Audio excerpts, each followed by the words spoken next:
मित्रांनो, आपण सगळेच कधी ना कधी अशा वेळेला आलो असतो जेव्हा आयुष्य आपल्याला प्रश्न विचारतं, आता पुढं काय करायचं. आणि तेव्हा मनात एकच शब्द येतो, देवा, आता तूच आहेस माझा आधार.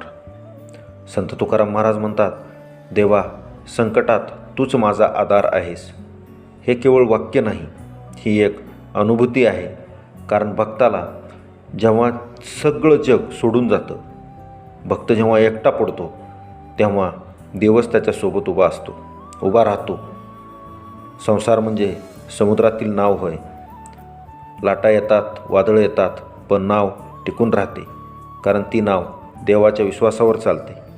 जसा पतंग अंधारात वाट चुकतो, तसं माणूसही संकटात घाबरतो.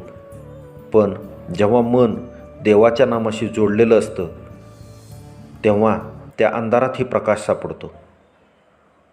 तुकाराम महाराजांनी स्वतः आयुष्यात अनेक संकटं पाहिली, गरिबी, अपमान, निंदा, पण त्यांनी कधी हार मानली नाही. कारण त्यांना ठाऊक होतं, देव म्हणजे बाहेरची मूर्ती नाही, तर देव म्हणजे आपल्या आतली शक्ती आहे. मित्रांनो, आज प्रत्येकाचं काहीतरी संकट असतं. कोणाचं आरोग्य, कोणाचं नातं, कोणाचं मन तुटलेलं. पण देव म्हणतो, माझ्या लेकरा, तू थांब, तू शांत हो, मी आहे तुझ्यासोबत. भक्ती म्हणजे फक्त भजन नाही, भक्ती म्हणजे धैर्याचं नाव आहे.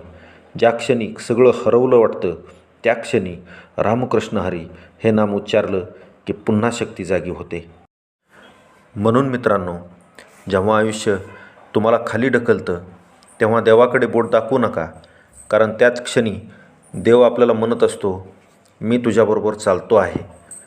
म्हणून आज ही प्रार्थना सगळ्यांनी करूया. देवा, संकटात तूच माझा आधार आहेस, तूच माझा आधार आहेस. हे वाक्य रोज एकदा आपण म्हणू.